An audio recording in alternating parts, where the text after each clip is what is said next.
सभी का और आप सभी का बहुत बहुत धन्यवाद कि आप लोग HRI आए। और धन्यवाद इस बात का कि पिछले 2 साल लगातार स्टूडेंट्स का, आप लोगों का, चंद्रशेखर जी का, आई का, इनका सपोर्ट लगातार हमारे साथ रहा। उसी वजह से मैं, मंदार भाई, आदित्य, हम तीनों इसको यहाँ तक ला पाए। और हमारे स्टूडेंट्स के जो प्लेसमेंट हुई, जो डिफरेंट जगह पे काम मिला, राइट फ्रॉम यहाँ से लेके हॉलीवुड तक हमारे स्टूडेंट्स गए हैं। क्या बात है। तो उसकी बहुत खुशी है। और ये हमारा हर साल 4 दिन का यूथ फेस्ट होता है, जो 30th से शुरू होता है 30 तारीख को। और 30 तारीख को दादा साहब फाल्के जी का जन्मदिन था। उस दिन से ये यूथ फेस्ट शुरू होता है। उनकी फिल्में दिखाई जाती है, उनके बारे में डिस्कशन होता है, उनकी डॉक्यूमेंट्रीज दिखाई जाती है, पैनल के लोग आते हैं। और उसके बाद कभी बाबा पहले दिन आते हैं, क्योंकि 30th को बाबा को इतना काम होता है जो हम सोच ही नहीं सकते। फिल्म सिटी जाना, फिर कहीं और जाना, फिर यहाँ आना। तो कई बार हम पहले बुला लेते हैं, क्योंकि HRA का इनॉग्रेशन इन्होंने किया था। और कई बार हम समापन पे बुलाते हैं।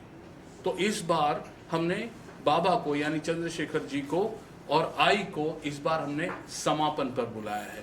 और अगली बार आप लोग देखेंगे कि और ये हेल्दी और अच्छे रहकर इसकी शुरुआत करने आएंगे। सो ये यूथ फेस्ट बेसिकली इसलिए है कि हम वर्तमान में रहकर क्या हुआ था, कैसे ये सिनेमा आज इतनी बड़ी इंडस्ट्री बना, उसके बारे में HRI के स्टूडेंट्स को, बाकी के लोगों को ये बात पता होनी चाहिए कि कैसे इस शख्स ने एक छोटा सा जो JJ स्कूल ऑफ आर्ट्स में पढ़ता था, जिसका इतना बड़ा विजन था। आप उनके कोट्स पढ़ेंगे तो आपको पता चलेगा कि वो बोलते थे, मैं सिनेमा इसलिए बनाना चाहता हूं कि एक दिन मैं चाहता हूं कि इंडिया में सिनेमा की अपनी इंडस्ट्री खड़ी हो। और आज ये इंडस्ट्री इतनी बड़ी है कि कश्मीर से कन्याकुमारी तक आप देख सकते हैं और गूगल पे पता कर सकते हैं कि इसको ईयरली कितनी ग्रोथ है। या सो इसीलिए ये मनाया जाता है। और आज मेरा जन्मदिन है। सो आज जन्मदिन के दिन ये समापन होता है इसका।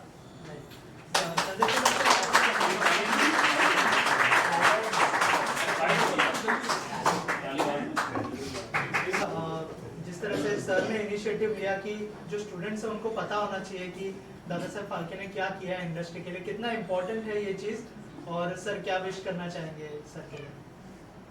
पहले तो मैं शुक्रगुजार हूँ नव कुमार जी का। अरे सर ऐसा मत बोलिए। नहीं, नव कुमार का जी का आपको ऑकवर्ड लगता होगा तो पहले इनॉग्रेशन के लिए हमें बुलाया था इस स्कूल का, और अब आज एक समारोह के टाइम उन्होंने मुझे स्पेशली बुलाया। मैं बहुत शुक्रगुजार हूँ। आज बहुत इम्पोर्टेंट दिन है, 3 मई ये आपका बर्थडे है जी। मैं आपको बहुत सारी ढेर सारी थैंक यू। शुभकामनाएं देता हूँ। Thank you. और 3 मई को राजा हरिश्चंद्र रिलीज हो गई थी दादा साहब फाल्के की, so that is also very important. और मतलब इंडिया की पहली पिक्चर फॉरेन थिएटर में 3 मई को रिलीज हो गए थे। तो this date is very important. Yeah. तो यू आर सिलेक्टेड दैट, तो मुझे बहुत खुशी है जी कि आप सिर्फ पढ़ते नहीं, वो प्रैक्टिस में भी आप जी। डालते हैं। जी जी क्योंकि ये बहुत इम्पोर्टेंट है। थ्योरेटिकली होशियार होना अलग है, लेकिन वो प्रैक्टिस में डालना वो आप कर रहे हैं। जी जी। और देखा उसके बारे में कुछ बताइए। हमने देखा थोड़े से इमोशनल भी हुए प्ले देखने के बाद। हाँ, क्योंकि वो कैरेक्टर में, दादा साहब का कैरेक्टर में खुद में गया, थोड़ा सा अंश मेरे हम में है। तो मैं इमेजिन किया कि कैसे उनकी पोजीशन तभी हो गई, बाद में कैसे पत्नी ने निभाया। और मेरे ख्याल say that was very important. जो आज फिल्म इंडस्ट्री इतनी बड़ी दिख रही है, that capital of this film industry raised by the woman. या That so she is the mother of Indian cinema. Correct. That is very important. तब को जी हम स्टूडेंट्स को भी ये पॉइंट कैरी करना चाहिए आगे. He is a father because why he is a father? Because there is a mother. That's why I said Saraswati ji का भी Yeah. उतना ही इम्पोर्टेंट रोल था. तभी मैंने सरस्वती सही जी बात को है. एम्फेसिस नहीं, करके सही बताया बात है. कि सरस्वती जी थी और वो हमारे देश की थी. सही बात है. तो ये सपने पूरे हुए. बराबर है। और ये कलाकार लोगों ने जो पेश किया बहुत ही वो मेरे ख्याल से उन्होंने सिर्फ थ्योरेटिकली बाहर नहीं किया, लेकिन वो they were living. It is very difficult in short time ये करना बहुत. और मेरे ख्याल से रिहर्स भी किया होगा उन्होंने बहुत सारे. तो वो फाल्के जी का काम, वो सरस्वती का काम कर रहे हैं. और दो छोकरे भी कितने क्यूट, बहुत. हाँ, वो सामने बहुत बैठे अच्छे हुए लगे, बहुत क्यूट. अब सर आपसे एचआरआई की जर्नी के बारे में जानना चाहूँगा, किस तरह की जर्नी रही है आपके लिए और क्या कहना हाँ, चाहेंगे? मैं बताता हूँ कि देखिए अभी भी मैं सलीम साहब से मिला था, तभी भी ये डिस्कशन हुआ. उन्होंने पूछा और वो टाइम दर टाइम ये ज़रूर पूछते हैं कि मियाँ अब क्या कर रहे हो. सो मैंने कहा कि हम 3 दोस्तों ने सफ़र शुरू किया था. सूरज जी जो मेरे गुरु, सलमान भाई और मैं, एक सुपरस्टार, एक सुपर डायरेक्टर है ना. सो मेरा था, मैं शुरू से कहता था कि एक दिन सर मैं फिल्म एडुकेटर बनना चाहता हूँ और मैं फिल्म स्कूल खोलना चाहता हूँ. और जितना आप लोगों से पढ़ा है देश का सिनेमा, विदेश का सिनेमा, मैं अभी अजीत राय जी को मैंने बुलाया है, उनका भी यहाँ पे थोड़ा डिस्कशन होगा. जो वर्ल्ड सिनेमा के इंडिया के बेस्ट, सबसे बेस्ट माहिर आदमी अजीत राय जी अभी यहाँ बैठे हुए हैं हमारे बीच. बहुत बढ़िया. तो क्या था कि ये सपना था कि मैं एक दिन अपना इंटरनेशनल फिल्म स्कूल खोलूं. और फिर मैंने ये मेरे 2 दोस्तों से शेयर किया. वो मंदार भाई किधर हैं, सो मंदार भाई से डिस्कस किया और आदित्य से डिस्कस किया और हमने शुरू किया ये सफ़र. क्योंकि पढ़ाने के लिए मैं नवकुमार आजू फिल्म स्कूल से और बाकी चीज़ों से, और सिर्फ यहाँ नहीं, हरियाणा नहीं, बहुत सारी जगह पढ़ाता हूँ. तो पर था कि मैं अपना इंटरनेशनल फिल्म स्कूल खोलूँ और ये इंटरनेशनल फिल्म स्कूल हमने खोला. और आज ही का दिन तय हुआ था 2 साल पहले. और 2 साल से फिर सबका इतना सहयोग मिला, मेरे सीनियर्स का, टॉप सेलिब्रिटीज़ का, स्टूडेंट्स का, उनके पेरेंट्स का इतना ट्रस्ट है कि सिर्फ यहाँ नहीं, ईटानगर नहीं, आसाम नहीं, सब स्टूडेंट यहाँ आते हैं, उनके पेरेंट्स हमसे बात करते हैं और वो इतना सेफ समझते हैं. और उसके बाद मैं उनके प्लेसमेंट पर लग जाता हूँ कि कौन कहाँ पर कैसे प्लेस हो. तो आज तक, अभी तक का सफ़र, God willingly it was nice. Sir आखिर में क्या मैसेज देना चाहेंगे जो सिनेमा लवर्स है, और आज के खास दिन पे क्या आपकी तरफ से मैसेज होगा उनको?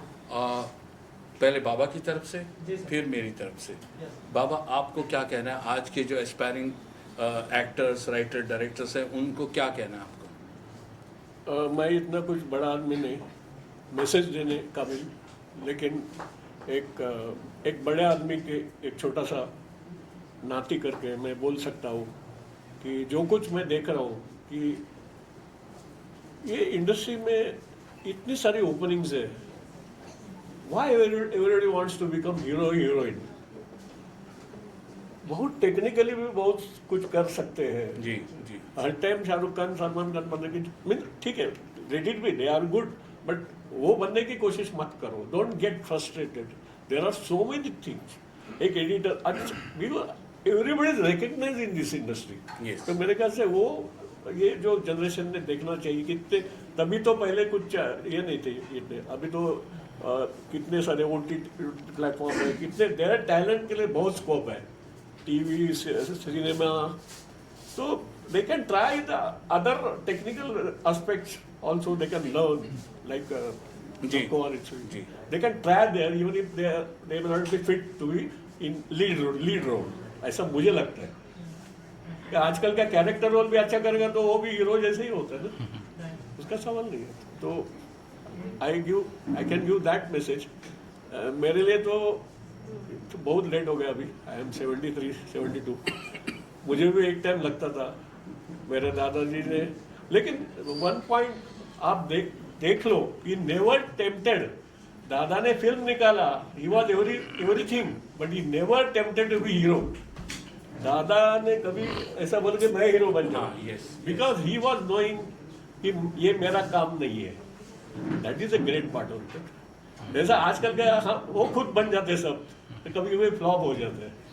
बहुत बड़े बड़े स्टार भी खुद हीरो बन के बहुत सारे करने के बाद में फ्लॉप हो गए। तो दादा never got tempted in that, बराबर। बिल्कुल। केवल उनकी फैमिली की, जो हमारी आंटी ने, she is the first child actress, मेरी मौसी Mandakini Phalke, she acted at age of 4 and that was a hit film, Kaliya Mardan, silent. तो इतनी हिट थी कि लोग उन्हें चॉकलेट देते थे, वो एक डार्लिंग थी करोड़ की, भीड़ जमती थी। लेकिन afterwards he never allowed her to have makeup, उन्होंने अलाउ नहीं किया उनके लड़के लोग को, इवन मेरी मदर को अलाउ नहीं किया। सो ही नेवर गॉट टेम्प्टेड, उनको टेम्प नहीं होगा कि आपकी कोई लेडी है, उनको हम कुछ बनाओ, तो उन्होंने संभाला। सर आप क्या कहना चाहेंगे? हाँ, मैं कहना चाहूँगा कि इस समय का जो दौर चल रहा है ना, वो किसी एक एस्पायरिंग, चाहे वो एक्टर है, राइटर है, डायरेक्टर है, सिनेमाटोग्राफर बनना चाहता है, इस समय का बेस्ट टाइम है कुछ बनने के लिए। क्योंकि आप इमेजिन करिए कि अगर करीब 1500 फिल्में बन रही हैं और एक फिल्म में अगर 50 कैरेक्टर होते हैं, तो आप इमेजिन करिए कि कितने कैरेक्टर्स आपके पास अवेलेबल हैं। बस शर्त ये है कि आप जो बनने के लिए मुंबई आए हैं, आप जो बनने के लिए मुंबई आए हैं, आप फोकस उसी पे रखिए कि क्या बनने में मुंबई आया था। मिनिमलिस्टिक लाइफस्टाइल से आप जिंदगी गुजारिए। और यहाँ पर आप देखिए, अगर मैं चारों सुपरस्टार्स की बात करूं, तो चारों की जिंदगी बहुत सामान्यता से शुरू हुई थी, पर चारों में एक कॉमन बात थी, और वो था उनका डेडिकेशन और उनका फोकस नहीं हटा। ऊंच नीच जिंदगी में आए, सब कुछ हुआ। हम आते हैं ए इंडस्ट्री के लिए, पर कुछ समय हमारे पास जब काम नहीं होता है, तो हम ए इंडस्ट्री में पार्ट टाइम जॉब नहीं ढूंढ के थोड़े और ज्यादा पैसों के लिए बी इंडस्ट्री की तरफ जब जाते हैं, वो हमारा फेलियर होता है। हमें इसी इंडस्ट्री में रहना चाहिए, क्योंकि ये वीकली इंडस्ट्री है। वीकली इंडस्ट्री हमेशा बहुत ज़्यादा एंग्जाइटी से भरी होगी, आपको वो फेस करना आना चाहिए। और मैं आज बता रहा हूँ, यहाँ पर कोई नेपोटिज्म, कोई इस तरह की बातें नहीं है। जिसको कला आती है, जिसको कैमरे के सामने एक्ट करना आता है, जिसको लिखना आता है, जिसको डायरेक्ट करना आता है, वो यहाँ 100% कामयाब होगा ही होगा। दूसरी बात, लोग कहते हैं कि फिल्म स्कूल नहीं जाना चाहिए, फिल्म स्कूल से नहीं पढ़ना चाहिए। I don't agree with this. जब आप किसी एक, आपको समझना चाहिए थिएटर और फिल्म में क्या फ़र्क है। ये फिल्म इंडस्ट्री है, और इंडस्ट्री के आगे दो अल्फाज लगते हैं, प्रोडक्ट एंड ब्रांड। पहले आप रॉ होते हैं, रॉ से प्रोडक्ट बनते हैं। प्रोडक्ट आप कब तक हैं? जब तक लोगों के दर दर जाके काम मांग रहे हैं। और ब्रांड कब है? जब दुनिया आपके दर पे बार बार आपसे काम मांगने आ रही है। तो जब ये इंडस्ट्री है, आप अगर एविएशन इंडस्ट्री में जा रहे हैं, आप किसी और इंडस्ट्री में जा रहे हैं, तो आप वहां पढ़ते हैं, 3 साल 5 साल पढ़कर फिर उस इंडस्ट्री पे जाते हैं। तो इस इंडस्ट्री में आप कैसे समझ रहे हैं कि आपको इस इंडस्ट्री की सारी चीजें पता चल गई? वो एक फिल्म स्कूल में जाकर, अब अगर आपको एक फिल्म एक्टर बनना है, तो ऑफकोर्स आपको फिल्म एक्टिंग सीखनी चाहिए। और हो सकता है कि कोई फिल्म मेकर है जो फिल्म एडुकेटर भी साथ में है, तो आपको उससे सीखना ही चाहिए। नसीर भाई अब तक रोज कहते हैं ये बात, कह रहे पढ़ो पढ़ो, ये पढ़ने का सब्जेक्ट है। सो ये बात मुझे कहना था कि भाई यूथ को, कि आप लोग बिल्कुल भी हताश मत होइए, अपना बैकअप लेकर आइए, और जो बनने आए थे वही बनिए, उसी पर फोकस रखिए। सब संभव है यहाँ पर। Thank you sir. मुझे एक कोइंसिडेंस नवकुमार जी और मेरा आपका है। आपने सूरज बन राजेश्वरी, हाँ? जी जी। मेरा करियर राजेश्वरी पिक्चर से चालू हो गया। वाह। वो एक टाइम्स ऑफ इंडिया में ये थी कि वी नीड मैनेजमेंट ट्रेनिंग, तो मैंने सिर्फ बोला, लिखा था I am the grandson of Dada Saheb Phalke.